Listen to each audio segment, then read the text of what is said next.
Why you can't get through to a Trump supporter. There's a psychological reason for that. So I decided to do some research on psychological resistance to understand what's actually going on here. You show them evidence, they dismiss it. You show them a video, they say it's fake. You show them court documents, they say the courts are corrupt. Nothing works. It's not that they can't see the truth. It's that seeing the truth would destroy who they are inside. Here are the 7 psychological reasons you can't get through to a Trump supporter. 1. The mental block. In 1961, psychiatrist Robert Lifton studied survivors of Chinese communist brainwashing. Cult leaders don't just control what their followers think. They control whether their followers think at all. Lifton called it thought stopping. Here's how it works. The human brain is always scanning for information that might threaten them. So cult leaders preload a response inside the follower's head. The second a threatening thought appears, a phrase fires automatically, and the brain shuts off before the thought can fully form. Trump preloaded 4 of these phrases into each of his followers. Fake news, witch hunt, TDS, deep state. He did it the same way every cult leader does it. Repetition. Say the phrase every single day. Attach it to fear and anger. Repeat it until the brain does it automatically. Trump said fake news over 2,000 times in his first term alone. Not because he believed it, but because he was programming a response. You could spend hours building an argument, gathering sources, collecting evidence, making your case. And a Trump supporter kills it with 2 words: fake news. Before it even registers. Lifton documented the same technique in every cult he's ever studied. It works because the followers have no idea it's even happening to them. A Trump supporter genuinely believes they are thinking. Stupid people are easy to program. That's the whole business model. Thought stopping didn't create hateful people. It just turned off the part of the brain that used to feel guilty about being hateful. 2. Significance quest. Before Trump, these people were invisible. Nobody talked to them. Nobody talked about them. Their towns were dying. Their jobs were gone. They didn't matter to anyone. Then Trump showed up and said, "I see you, and you matter." He's lying, of course. He told them that they were real Americans. And for the first time in their lives, they felt important. In 2014, Ari Kuglansky at the University of Maryland studied why ordinary people join extremist movements. He found that the main driver is not ideology. The main driver is the need to feel like your life matters. People who feel invisible and unimportant are easy targets for anyone who offers them significance and a mission. Kruglansky called this significance quest theory. People who feel like their lives have no meaning will follow anyone who fills that void. Trump gave these people a sense of importance. Conspiracy thinking made the importance even stronger. They know about the deep state. They know about the stolen election. They know the real truth. They are delusional. A guy working a dead-end job with no direction is handed a red hat and told he's a patriot saving America from a global conspiracy. This is the first time that man has ever felt like his life had purpose. He didn't earn this sense of importance. Just believe and submit. And now you're part of the team. You're not asking Trump supporters to change their politics. You're asking them to become nobody again. And they'd rather believe the lie than go back to being invisible. 3. The need to belong. Trump supporters lose friends. They lose family. They lose co-workers. And they replace all of them with other Trump supporters. The movement becomes their entire world. In 1995, psychologist Roy Baumeister at Case Western University studied the human need for connection and belonging. He found that the people's need for belonging is one of the most powerful drivers in human behavior. People will put up with almost anything to maintain the feeling of belonging. And once every person in your life is inside one group, leaving that group means being completely alone. He called this study the need to belong. A person's drive for connection is so powerful that people will abandon reality before they abandon the group that gives them a sense of belonging. Conspiracy thinking is what bonds the group together. The shared secret is the glue. Trump supporters are not just fellow voters. They are fellow truth tellers in a world full of sheep. They share the same theories. They repeat the same phrases. They tell each other that they are the right ones in every argument.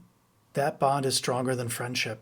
You're not asking a Trump supporter to change their political opinion. You're asking that person to lose every friend they have. And for most Trump supporters, MAGA friends are the only friends they have left. 4. The sunk cost of shame. Trump supporters don't just defend Trump. They have to defend every single thing they have said and done in Trump's name. Every argument, every holiday dinner ruined, every relationship they destroyed, every post they made. Admitting Trump is wrong means admitting the last 10 years were wrong, that they were the problem, and they can't handle that. In the 1970s, psychologist Barry Stahl at UC Berkeley studied what happens when people have invested deeply in a failed course of action. Stahl found that instead of pulling back, people double down, people escalate. They put in more money, more time, more energy, because stopping would mean the original investment was wasted. He called this escalation of commitment, when ordinary people commit extraordinary harm without feeling like monsters. When these people do something that violates their morals, their brain rewrites the story to make the violation justified. The new story requires you to keep going, because if you stop now, the original act stands alone, unforgivable, unjustifiable, criminal in some cases. But if you escalate, the original act becomes necessary. There's always a chance in the future to be right, if you never admit you're wrong. So they keep going. Just the next step forward to the next horrible thing, because their ego won't let them quit even if they know they're wrong. I call this the sunk cost of shame. Every dollar they donate, every yard sign they planted, every family member they cut off, every conspiracy theory they spread. Admitting Trump is a fraud to them is not just changing their vote. It means admitting they told their families, their friend, and their coworkers lies. For years, they were the problem. The truth in this case doesn't set them free. The truth makes them a fool. Let's be honest, they pretty much are a fool. And because of their fragile ego, they would rather do anything else but look like a fool. They'd rather stay loyal to a lie than spend the rest of their life knowing everyone was right about them and they were wrong. 5. Mutual destruction. Cults don't just make you believe, they make you participate. This is how cults work. In 2009, psychologist William Swan at the University of Texas studied what happens when people share extreme experiences with a group. Swan found that once people have gone through something intense together, their personal identity fuses with the group identity. The boundary between who they are as an individual and who they are as a member of the group disappears. Once this fusion happens, leaving the group feels like destroying yourself. Swan called this identity fusion, when a person's sense of self becomes so entangled with the group that attacking the group feels like attacking the person. Leaving the group feels like losing yourself. Leaving the group also feels like it might have some legal consequences. MAGA did this on January 6th. Thousands of people committed federal crimes together in a failed insurrection at the Capitol. They implicated themselves in crimes. Some of them streamed the insurrection live on social media. Leaving now means turning on yourself. It means possibly going to jail for your crimes. Then they defended his lies. Then they excused his cruelty. Then they stormed the Capitol. Then they defended federal agents killing people in the streets. Every step they took bonded them deeper into the group through shared complicity. Trump goes down, they go down. Where was your leader that day during the failed insurrection? Watching it on television drinking a Diet Coke. Trump goes down, you go down. 6. The propaganda machine. Every single day, Fox News, Newsmax, Truth Social, and right-wing podcasters tell Trump supporters the same story with the same villains. The media is corrupt. The courts are rigged. The Democrats are evil. Republicans who turn on Trump are traitors. The same message, every day, from every source they trust.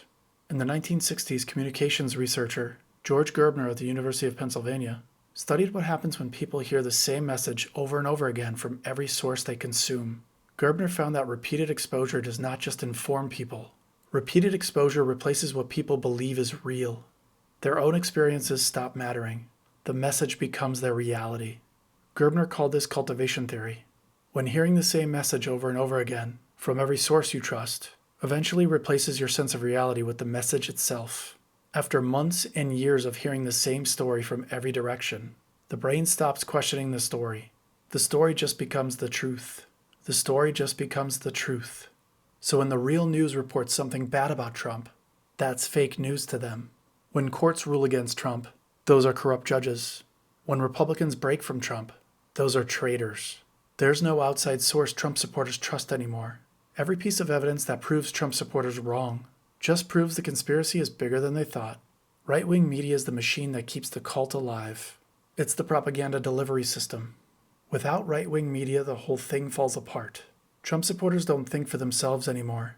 They're told what to think every single day, and they're completely addicted to being told what to think. Ban right-wing media and propaganda, and that destroys the cult. 7. The Dunning-Krueger effect. In 1999, psychologists David Dunning and Justin Krueger ran a series of experiments. They tested people on logic, grammar, and humor. Here's what they found. The people who scored the lowest rated themselves the highest on tests. The people who scored the highest rated themselves average. The less you know about something, the more confident you are. The more you actually know, the more you doubt yourself. Why? Because incompetent people lack the skills to recognize their own incompetence. You don't know enough to realize how much you don't know. In other words, stupid people are too stupid to know they're stupid. This shows up everywhere with conservatives. Doctors spend 11 years studying medicine. I did my own research on Facebook. Climate scientists with decades of data sound the alarm. It snowed yesterday. Checkmate. Virologists study pandemics their entire lives. It's just the flu. You watch the 10-minute YouTube video and think you know more than people who studied the topic for decades. That's not confidence. That's the Dunning-Krueger effect. That's incompetence so deep you can't even see your own incompetence. Here's why this is so dangerous. Actual experts doubt themselves constantly. They know how complex things are. They understand what they don't know. So when they speak, they give a careful, measured response. They say things like, the data suggests, or based on current evidence. Conservatives hear that and think they're uncertain, so if it's not 100% certain, then it's not facts. The Dunning-Krueger effect explains why conservatives are so sure about everything they're wrong about. You're not smart enough to realize you're not smart. So you keep talking, keep arguing, keep embarrassing yourself. And when your argument falls apart, when the facts prove you wrong, and they always do, you don't admit it. You double down. You shout fake news or UFTDS or the deep state because admitting you're wrong would require the intelligence to recognize you were wrong in the first place. And you don't have that. Meanwhile, actual experts have to put up with your nonsense because right-wing media keeps giving you a stage to speak on. So the next time you start a sentence with, I did my own research, stop. You didn't. You Googled something until you found what you wanted to hear. You watched a conspiracy video on YouTube. You read a Facebook post from someone equally clueless. That's not research. That's lazy thinking. Real research is peer-reviewed studies, controlled experiments, years of education and expertise, not 20 minutes on the toilet watching Bigfoot videos. The problem is confident idiots have bigger platforms than qualified experts, and everyone else suffers for it. If you've been trying to get through to someone in the Trump cult and nothing has worked, it's not because you failed. It's because you're fighting against these 7 psychological blocks that were designed to keep that person in the cult. You can't get through to a Trump supporter in many cases because getting through to them would require that person to lose their sense of importance, their purpose, their community, their identity, and their certainty in things that aren't true. None of these people are strong enough to survive that, so they choose to believe the lie. And they'll keep choosing the lie until the lie collapses and brings them back to reality. And when the lie does collapse, they won't admit it. They won't apologize. They won't take responsibility for the damage they caused. They'll do what they've always done. They'll pretend none of it ever happened. They'll take their red hat off, delete the posts, and try to walk back into polite society like none of this ever happened. They think we'll just let them back into polite society with no accountability. That part's up to you. You get to decide how you want to welcome them back. That is who these people are. They don't have the integrity to admit they were wrong. And when MAGA goes down, they go down.